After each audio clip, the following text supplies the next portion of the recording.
Nossa comunidade de fé depende de sua contribuição para que possamos manter todas as nossas atividades, online e presenciais. Sua fidelidade e constância são decisivas na expansão da mensagem do Evangelho. Que a generosidade de Deus, que tem alcançado a sua vida, possa também alcançar a outros. Contribua através de nossa conta bancária, ou presencialmente em um de nossos cultos.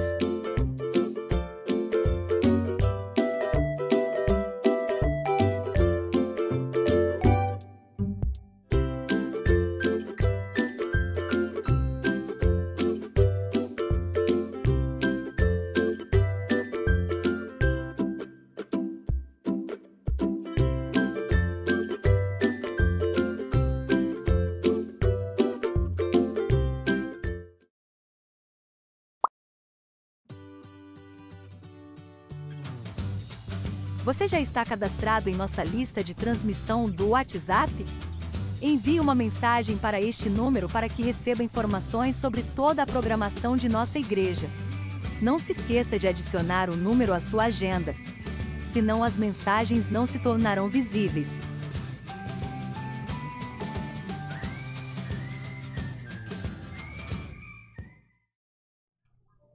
Olá, amigos, sejam bem-vindos a mais um culto da Igreja Sal da Terra Manifesto. Eu sou Ariovaldo Júnior, esse é o nosso culto online semanal, que acontece sempre aos domingos a partir das 17 horas. Antes de entrarmos no tema proposto para essa semana, vamos para os nossos breves avisos, como a gente faz todas as semanas, tá? O primeiro aviso que a gente traz para vocês sempre é com relação aos nossos pequenos grupos. Se você deseja não apenas receber uma mensagem aqui em uma só via, mas ter um lugar onde nós, estudando a Escritura juntos, temos a oportunidade de compartilharmos também da nossa vida, né? Além daquilo que é o estudo que nós realizamos juntos, venha participar com a gente. Como que você faz para participar? Você acessa esse endereço que está aqui, ó, pg.saldaterra.org. Lá vai ter informações sobre os nossos pequenos grupos, horários e o telefone para contato. Você poder mandar aquela mensagem esperta de WhatsApp e a gente poder, então, te informar sobre como você pode participar. Para aqueles que não são da cidade de Uberlândia, inclusive, nós temos um grupo específico na segunda-feira, né? Toda vez é o nosso culto online aqui no domingo, aí amanhã às 19h30 a gente tem o nosso culto voltado para aqueles que são de fora. Venha participar junto com a gente, com certeza isso pode fazer muita diferença na sua caminhada, na sua jornada de fé, beleza? E o nosso outro aviso diz respeito àqueles que são da cidade de Uberlândia ou eventualmente estiverem passando por aqui. Se for o seu caso, venha participar presencialmente com a gente. Nós nos reunimos todas as semanas na Avenida Pais Leme, número 1020, no bairro Martins. Tá? É só você colar lá a partir das 19 horas. Então, o nosso culto online acontece aqui às 17. Daqui um pouquinho é o tempo de terminar, tomar aquele banho, 19 horas, estamos lá presencialmente, beleza? É isso daí, bom demais! Meus irmãos, esta semana nós estamos na sequência daquilo que é o tema que nós trabalhamos na semana anterior, né? Na semana anterior nós lemos o texto lá de Lucas capítulo 9, hoje nós estamos prosseguindo, entrando em Lucas capítulo 10, com um tema, uma proposta, né? É nova, um novo assunto, mas ao mesmo tempo no desafio de fazermos uma reflexão sobre tudo aquilo que é o chamado do Senhor para nós. Se você perdeu a mensagem da semana passada, que está também aqui no YouTube está disponível para que você possa ver posteriormente, né? Nós falamos a respeito, basicamente, de como o Senhor não se agrada daqueles que, uma vez que são chamados por Cristo para andarem agora nesta novidade de vida, neste caminho de salvação, estes começam a se ocupar com outras coisas, colocando essas coisas à frente daquilo que é o chamado do Senhor para nós. Da mesma maneira, o Senhor também não se agrada daqueles que retrocedem, daqueles que abandonam essa caminhada e voltam a viver da maneira que viviam anteriormente.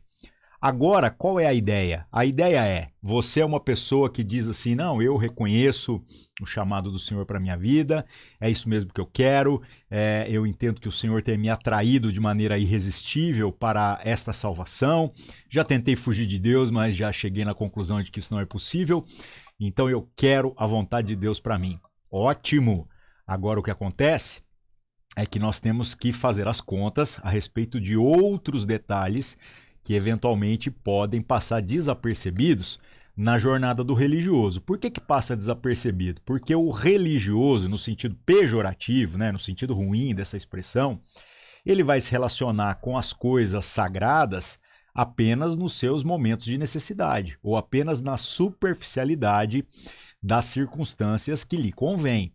Então o que acontece é que esse cara não se aprofunda no que é esse chamado de Deus e por isso ele não consegue alcançar toda a dimensão da responsabilidade, do custo, da coerência que nos é necessária para que a gente possa cumprir a vocação que nos foi proposta.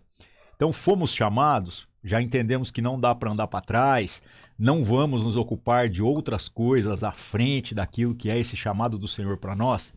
Bênção. É muito importante que a gente entenda então alguns princípios e que esses princípios não sejam esquecidos ao longo da caminhada. É muito normal que o crente vai se tornando velho, né, na sua experiência e ele começa a achar que ele já sabe tudo, ele começa a achar que não tem mais nada para aprender, ele começa a pressupor que por ele já ter a experiência da sua própria jornada, né, ele não precisa mais ser uma pessoa ensinável. Isso é um caminho extremamente perigoso e que acaba fazendo com que a sua espiritualidade se torne incoerente, se torne contraditória e venha, inclusive, a trazer constrangimento, vergonha para o nome do nosso Senhor Jesus Cristo. Então, você tem que entender qual é a responsabilidade desse chamado e o propósito pelo qual o Senhor nos chama. Como a gente repete aqui exaustivamente, é óbvio que se o plano do Senhor se resumisse apenas a resolver os nossos próprios problemas, na medida em que nós reconhecêssemos Cristo como nosso Senhor e Salvador, bastaria então que fôssemos levados para o céu e todos os problemas estavam resolvidos.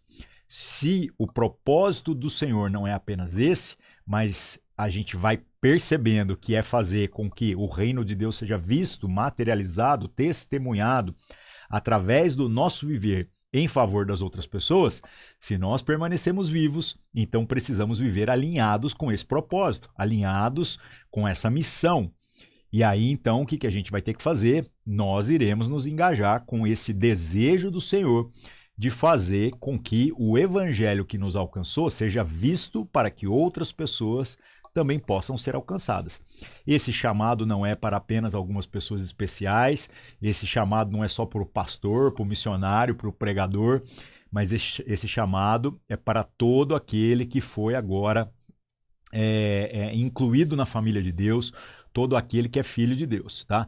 Jesus dá para nós o exemplo, ele diz que ele faz aquilo que ele viu o Pai fazer e ele chega a uma fidelidade, né, para com aquilo que é as obras do Pai, a ponto dele poder dizer, sem o menor constrangimento, que se você olhar para ele, você vai ver o Pai, né? Ele diz que olhar para ele já é a plenitude da manifestação acerca daquilo que nós precisamos saber sobre o Pai. É óbvio que todos nós, né, até pela nossa forma limitada, na forma humana, carnal, em que ainda estamos, até que a nossa redenção seja completa, não seremos uma cópia tão fiel assim, né, de quem o Pai é. Mas ainda assim prosseguimos nessa jornada de santificação, de fé em fé, de graça em graça. O Senhor vai completando essa transformação que Ele mesmo começou e que o Espírito Santo opera em cada um de nós. O propósito, portanto, é fazer com que o reino de Deus seja visto em nós, através de nós, em favor das pessoas. E se nós estamos vivos, nós não podemos ser negligentes para com esse chamado. Evangelizar é para ser para nós algo natural, como viver, como respirar, como interagir com a vida, né? E a gente não vai fazer isso apenas nas vocações especiais, mas nós faremos isso em toda e qualquer circunstância, vivendo de maneira graciosa e glorificando a Deus, seja lá o lugar onde você estiver, os caminhos em que você for conduzido, e o tipo de trabalho que você for executar. Então, em todas as profissões, em todas as áreas, enquanto você trabalha, empreende, ganha dinheiro, serve, doa, faça o que fizer. Deus precisa ser visto e glorificado através da sua vida. Então, isto é uma das questões que precisam ser consideradas. Ah, não, eu quero Jesus, mas eu não quero essa responsabilidade. Eu não sei o que você está pensando que você vai fazer na eternidade se você está querendo uma relação com o Pai sem o compromisso da vivência em família. Porque o que nos foi proposto para a eternidade ou é estarmos no lugar da ira de Deus ou é estarmos na família de Deus. Não tem terceira via, não tem terceira opção, não tem purgatório, essas criações todas que a gente vai aí gambiarrando a nossa teologia para tentar atender aos nossos próprios anseios. Tá? Não existe nada destas coisas na própria Escritura. Então você vai ter que entender o que de fato você está querendo. Você quer se portar como inimigo de Deus ou você quer ser parte da família? Se quer ser parte da família, não tem como você viver apenas para si mesmo ou começar a ser seletivo naquilo que é esse seu interesse em viver reino de Deus, tá? Então não dá para fugir. Nós iremos ler o texto já já e você vai ver então as nuances de como esta compreensão tem que fazer com que a gente agora viva num passo apertado, com coerência e sempre obedecendo ao chamado que nós recebemos da parte de Deus de fazer com que o próprio Senhor seja visto através de cada um de nós, tá? Beleza por aqui? Segundo detalhe, você não deve andar sozinho. Por quê? Porque andar sozinho, basicamente, é uma receita para o fracasso. É uma receita para a solidão. As dores que fazem parte desse processo não são brincadeira. E se nem o objeto final daquilo que é a obra de Deus na nossa vida visa a individualidade, mas a vida em família, por que você está achando que na jornada você vai trilhar esse negócio sozinho? Por isso é extremamente importante que nós estejamos sempre, no mínimo, 2 ou 3 reunidos no nome do Senhor. E a partir disso a gente trabalha, a gente sonha, a gente faz tudo aquilo que faz, cuidando um do outro e fazendo com que o nosso testemunho, então, esteja muito bem escorado, né, pela comunhão. Né? A comunhão não é uma formação de quadrilha, não é 2 cúmplices que estão caminhando juntos agora para começarem a se afagar naquilo que são as suas conveniências. Muito pelo contrário, a ideia desta verdadeira comunhão à luz da vontade de Deus é que nós sejamos pessoas que confrontem umas às outras, lembrando aquilo que é o mandamento, a ordem do nosso Senhor na direção em que nós devemos caminhar. E aí então a gente não folga, a gente não tropeça, se um tropeçar o outro está ali para relembrar de onde nós viemos e para onde nós estamos indo, e assim a gente vai caminhando até que a gente chega ao lugar onde o Senhor deseja, tá? Então, não ande sozinho, isso é um princípio para nós, a gente vai falar sobre isso já já, à luz da Escritura. Terceiro ponto, você tem que entender que mesmo você tendo o entendimento certo, fazendo a coisa certa, estando com os companheiros certos, indo nos lugares certos, com a mensagem certa, com as intenções corretas e tudo mais, ainda assim haverão situações em que o objeto do seu trabalho não necessariamente será alcançado segundo a sua expectativa. Do que eu estou falando? Eu estou falando que quando nós nos convertemos a Cristo Jesus, é muito normal que a gente fique deslumbrado, né, com essa mensagem de salvação. E você pense, olha, se as pessoas soubessem o que agora eu aprendi à luz da Escritura, as pessoas deixariam tudo na vida para viver por essa mensagem. E de fato isso é uma verdade, só que existem coisas na Escritura que por mais que a gente se esforce por explicar, elas precisam ser reveladas. É o próprio Espírito Santo que vai trazer essa consciência, né, de justiça, de pecado, de juízo. Então nós vamos fazer o quê? Nós vamos pregar a palavra. Mas saiba que em algumas circunstâncias, mesmo a gente estando fazendo tudo certo, o resultado pode não ser aquele desejado. Pode ser que o fruto que você criou uma expectativa ali não vai acontecer do jeito que você esperou, ou no tempo que você esperou, ou às vezes nem vai acontecer mesmo. Nós não temos controle sobre a salvação dos outros. Se a nossa salvação já é totalmente do próprio Deus, é a sua graça que faz tudo para que a nossa salvação ocorra, da mesma maneira, por que a gente pensa algo diferente com relação aos demais, né? Então nós estamos aqui para pregar o Evangelho, para testemunhar o caminho de salvação. A mesma mensagem que é de salvação para aqueles que são chamados por Deus, ela torna indesculpáveis aqueles que rejeitam essa mensagem. Mas, como eu já disse, nós não temos controle e por isso você precisa entender que o nosso foco é pregarmos o Evangelho, vivermos esse Evangelho, testemunharmos esse Evangelho, independente de quais serão os resultados.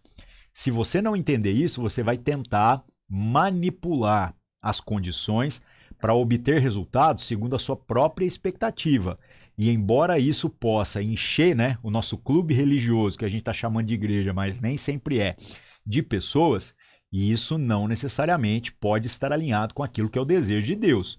Um monte de gente que repete o discurso, mas se não se permitiu ser tocado pela palavra de Deus no coração, obviamente vai ser um fã-clube, mas não vai ser um grupo de discípulos, não vai ser uma igreja, tá?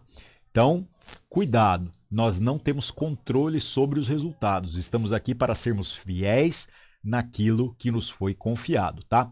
Mais uma coisa, entenda que toda vez que você passar por uma experiência dessas desagradável, né?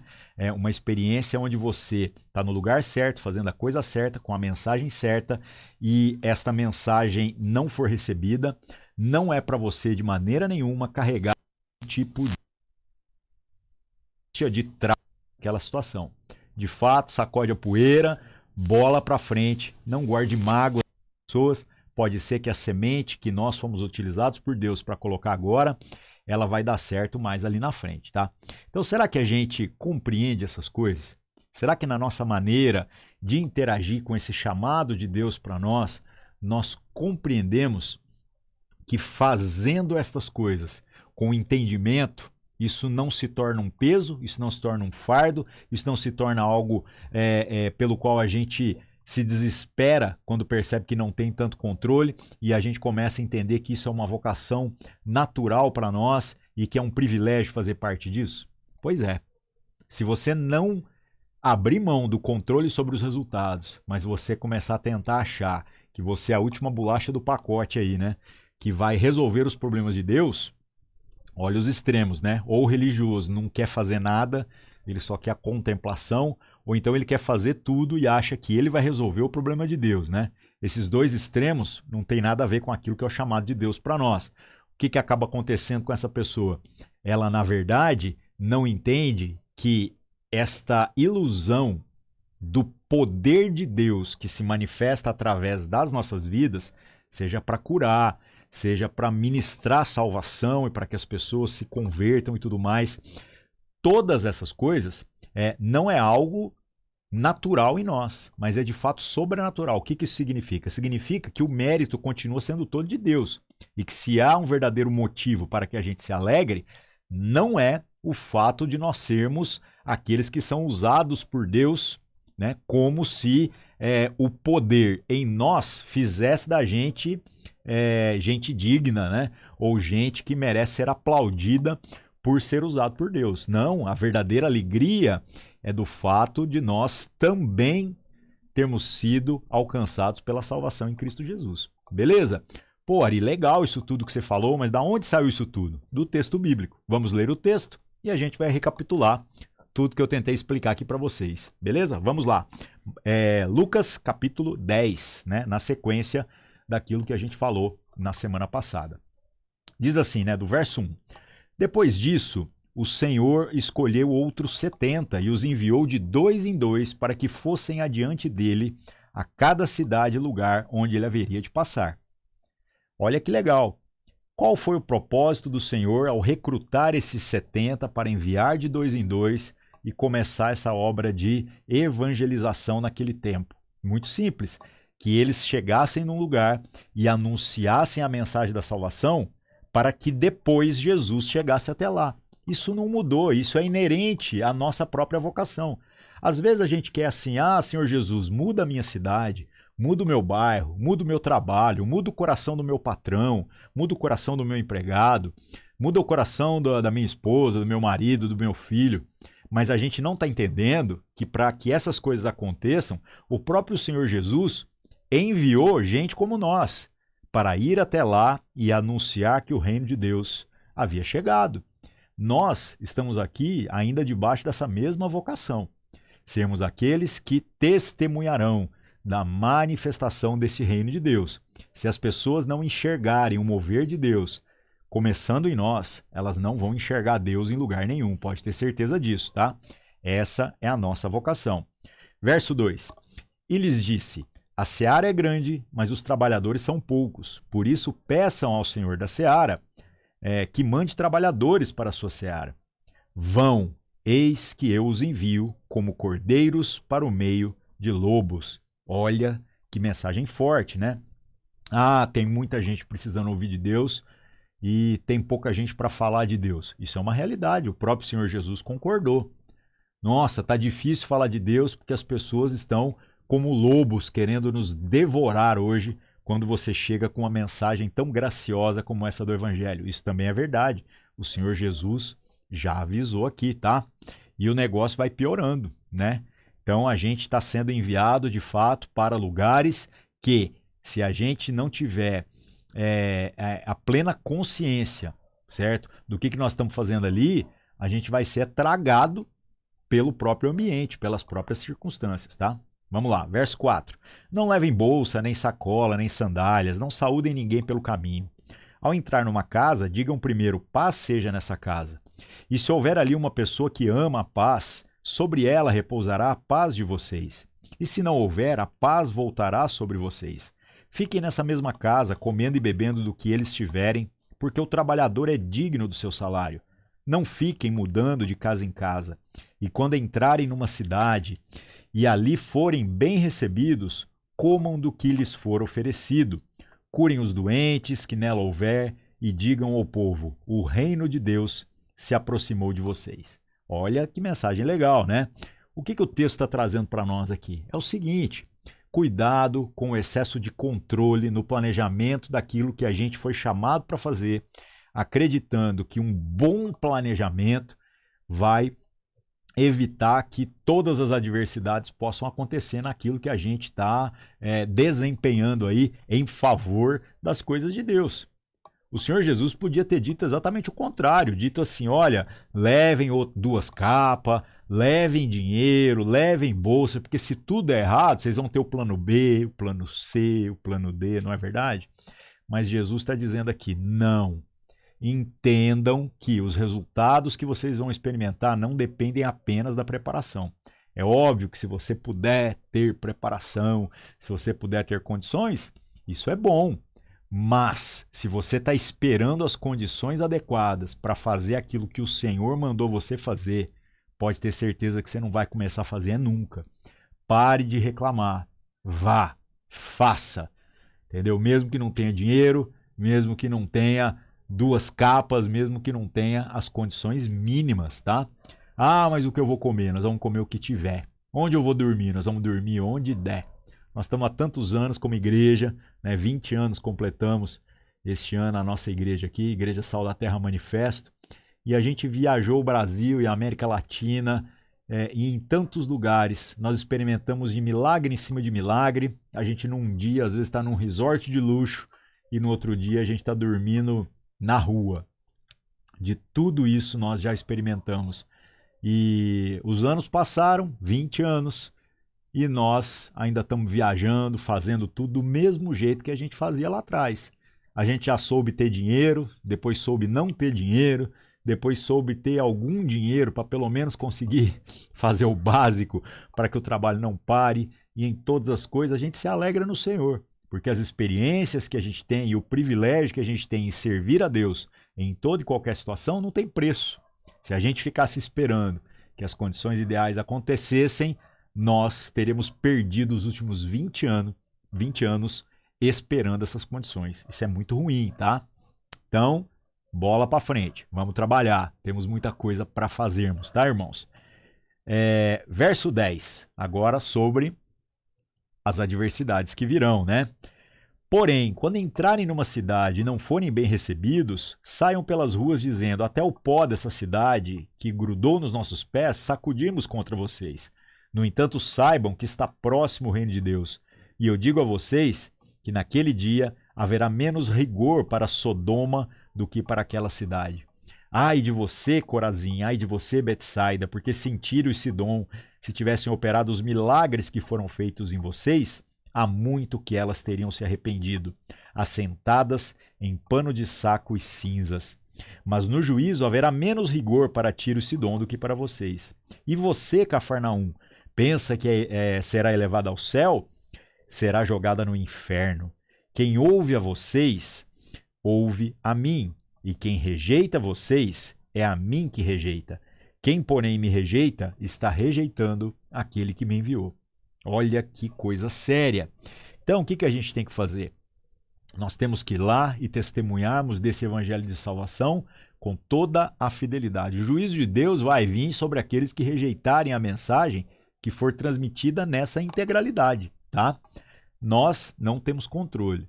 O que a gente tem que fazer é ir lá e fazer o que a gente foi chamado para fazer, tá bom?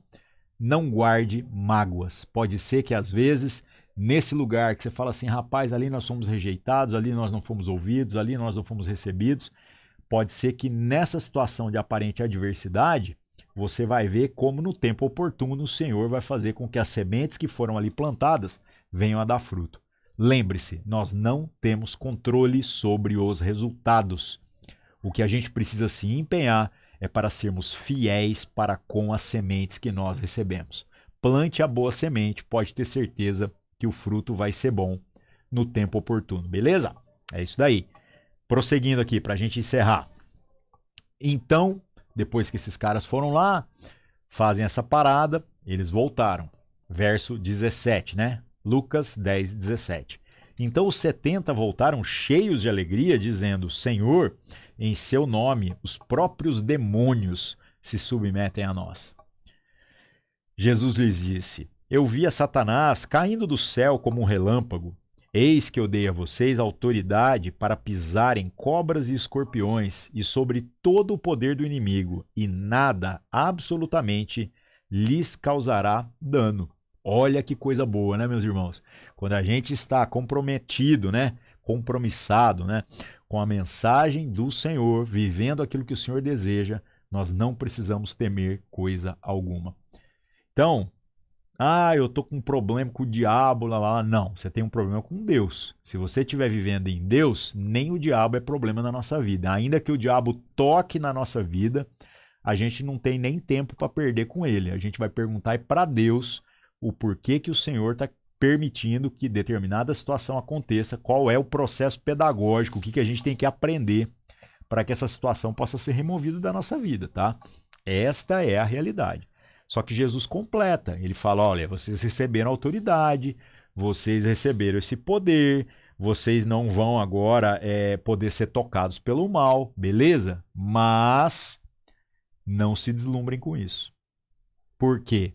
Porque não é sobre o poder que, vindo da parte de Deus, passa sobre a nossa vida em favor dos outros. É sobre entender que nós somos de Deus. Verso 20. No entanto, alegrem-se não porque os espíritos se submetem a vocês, e sim porque o nome de cada um de vocês está registrado no céu. Então, meus irmãos, o que eu pergunto para você hoje é o seguinte: você entendeu que não dá para voltar para trás, como a gente falou na semana passada? Você agora está dizendo, não, Senhor, então eu quero ir para frente, e você está entendendo que esta obra de anunciar, de viver o reino de Deus, tem que ser algo que começa em você, mas que abençoa as pessoas onde e quando, em quaisquer circunstâncias que você estiver. Você entendeu que o reino de Deus tem que ser visto através de nós? Então a gente tem que ser intencional em viver isso para que as pessoas sejam abençoadas? Ótimo! Você entendeu que o poder de Deus agora nos reveste para poder levar salvação, para podermos orar por cura, por libertação, e que até mesmo os espíritos, os demônios, né? Os espíritos aí que estão oprimindo as pessoas, eles vão ter que se submeter à autoridade do nome de Jesus quando a gente for lá e anunciar essa mensagem de salvação. Tudo isso é uma realidade. Mas será que a gente também está entendendo que não devemos nos deslumbrar nem mesmo com isso? Porque o que realmente tem que encher o nosso coração de alegria tem que ser o combustível para que a gente não desista dessa caminhada, é saber que o nosso nome está no livro da vida, que o nosso nome está registrado lá para a salvação. Então, qual é a motivação da sua alegria? É algo que você vai receber ou é a plena convicção da salvação que nós já recebemos? Avaliando isso na nossa jornada, no nosso coração, que a gente possa reorganizar as nossas prioridades, reorganizar o nosso entendimento e caminhar de maneira coerente, sempre daqui para frente, de modo que Deus seja glorificado através da vida de cada um de nós. Amém, meus irmãos? É isso. Vamos orar, vamos nos colocar diante do Senhor, que o Senhor possa continuar a boa obra que tem começado em cada um de nós. Amém? Senhor nosso Deus, em nome de Cristo Jesus, nos apresentamos diante do Senhor mais uma vez, clamando para que o Senhor possa nos trazer entendimento sobre o que todas essas palavras significam. Que a gente possa entender que não dá para viver essa jornada apenas na busca dos nossos próprios interesses, que o reino do Senhor precisa se manifestar. O teu Filho Jesus chega nos lugares onde nós somos enviados primeiro para poder ir lá e anunciar essa mensagem de salvação. Nós queremos nos comprometer, Senhor Deus, com essa vocação, com esse chamado, mas ao mesmo tempo, Senhor, que haja em nós a clara consciência de que tudo isso que nós fazemos é pela gratidão por aquilo que o Senhor já fez por nós.